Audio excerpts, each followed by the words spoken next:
Friends, welcome to our channel.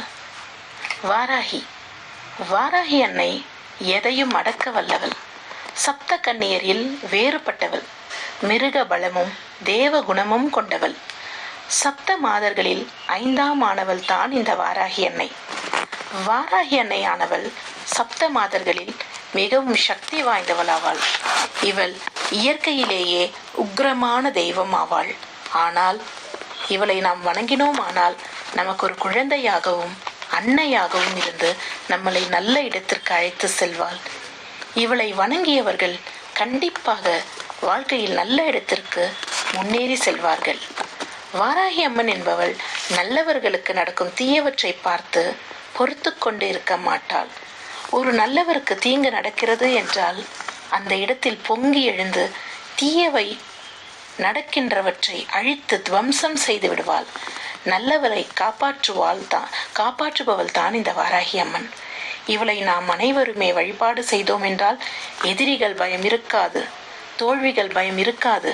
நமக்கு தெரிந்தோ தெரியாமலோ எதிரிகள் இருந்தார்கள் என்றால் கண்டிப்பாக அவர்களை துவம்சம் செய்து விடுவாள் அன்னை. எந்த ஒரு வீட்டில் வாராகி அம்மன் வழிபாடு செய்வார்களோ அந்த வீட்டில் தரித்திரம் என்பதே இருக்காது. மகாலட்சுமி கடாட்சம் பெருகும்.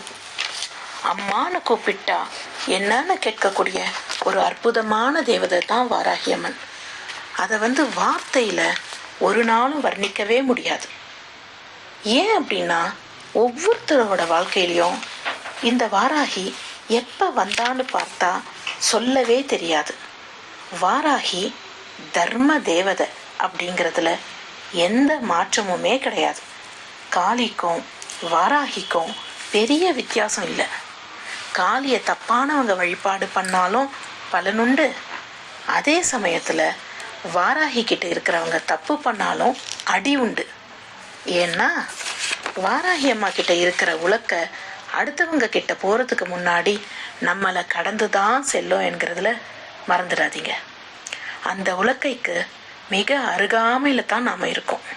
அதனால் அம்மா கிட்ட இருக்கிறவங்க, வாராகி பூஜை பண்ணக்கூடியவங்க, வாராகி நாமத்தை சொல்லக்கூடியவங்க, வாராகியுடைய ஸ்ரத்தையா பக்தி உபாசனை மார்க்கத்தில் இருக்கக்கூடியவங்க யாரும் தப்புக்கு துணை நிற்க வேண்டிய அவசியமே கிடையாது. ஒருவரது இல்லத்தில் பிரச்சனைகள் மாறி மாறி வந்து கொண்டே இருந்தால் அந்த இல்லத்தில் தீய சக்தியும் அடுத்தவர்களின் பொறாமை கண்திருஷ்டியும் நிறைந்து இருக்குன்னு தான் அர்த்தம்.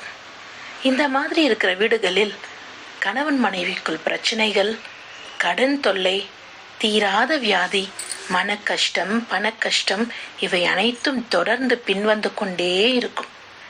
இது போன்ற வீடுகளில் தொடர்ந்து வாராகி வழிபாடு செய்துட்டே இருக்கணும். எந்த இல்லத்தில் வாராகி அம்மன் வழிபாடு இருக்கோ அந்த இல்லத்தில் வாராகி அம்மன் நித்திய வாசம் செய்து கொண்டு அனைத்து கஷ்டத்தையும் பஸ்வமாக ஆக்கிவிடுவாள்.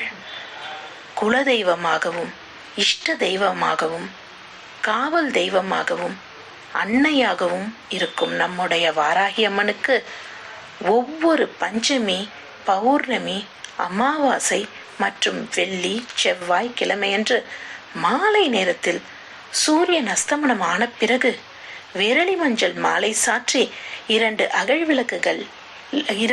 விளக்குகளில் நெய் தீபம் ஏற்றி வழிபட்டால் கேட்கும் வரத்தை அளிப்பாள் வாராகி அன்னை. மேலும் தீராத பிரச்சனைகள் ஏதேனும் நீண்ட நாட்களாக இருந்தால் ஒவ்வொரு பஞ்சமி திதி அன்று மாலை வேளையில் வாழை இலையில் பச்சரிசி நிரப்பி தேங்காயை 2ஆக உடைத்து அதில் நெய் ஊற்றி அதற்கு மஞ்சள் குங்குமம் இட்டு வெற்றிலைப்பாக்கு, வாழைப்பழம், பூ வைத்து அம்மன் முன் நெய் தீபமேற்றி மனதார வழிபட்டீர்கள் என்றால் உங்களது அனைத்து கஷ்டத்திற்கும் விடிவு கிடைக்கும். வாராகி அன்னை குழந்தை உள்ளம் படைத்தவள்.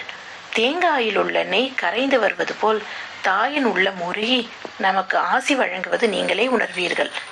எனது வாழ்வில் நான் கண்ட உண்மை. வாராகி அன்னைக்கும் நெய்வேத்தியமாக அமிர்த பானகம் செய்து வைக்க வேண்டும்.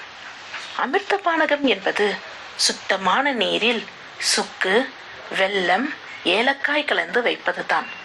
இந்த அமிர்த பானகத்தோடு மாங்காய் பச்சடியும் சேர்த்து வைத்தால் நம்முடைய அம்மா மனம் குளிர்ந்து நாம் கேட்ட வரங்களை அள்ளித் தருவாள்.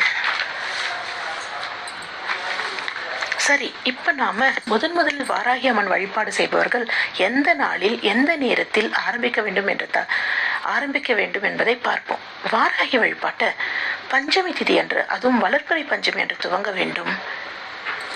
வளர்பிறை பஞ்சமி திதி என்பது அமாவாசை முடிந்து வருகின்ற 5ஆம் நாள் வருகின்ற திதி ஆகும். இந்த திதியை நாம் சுக்லபக்ஷம் பஞ்சமி திதி, லக்ஷ்மி பஞ்சமி திதி என்று அழைக்கின்றோம். எனவே வளர்பிறை பஞ்சமி திதியில் துவங்குவது சிறப்பு. அதன் பிறகு தொடர்ந்து வாராகி பூஜையை செய்யலாம். மாதத்தில் 2 பஞ்சமி திதி வரும். ஒன்று வளர்பிறை, இன்னொன்று தேய்பிறை.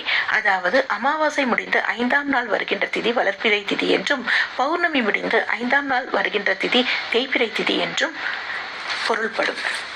நீங்க வீடியோவில் பார்க்கறது எங்க வீட்டு பக்கத்துல இருக்கிற வாராகி அம்மாவுக்கு பௌர்ணமி என்று நடந்த அபிஷேக அலங்காரம் தான். ஒவ்வொரு பௌர்ணமி, அமாவாசை, பஞ்சமி, வெள்ளி, செவ்வாய்க்கிழமையில மிக அற்புதமாக அபிஷேக வழிபாடு இங்க நடக்கும். இந்த அபிஷேகம் பார்க்கும்போது ரொம்பவே சந்தோஷமாக இருக்கும். ஸோ என்னுடைய சப்ஸ்கிரைபர்ஸும் என்னோட ஃப்ரெண்ட்ஸும் இந்த அபிஷேக அலங்காரத்தை பார்த்து சந்தோஷப்படணுன்ற இதை நான் பதிவிடுறேன். Thank you friends. ஜெய் கணேஷா, ஜெய் வாராகி.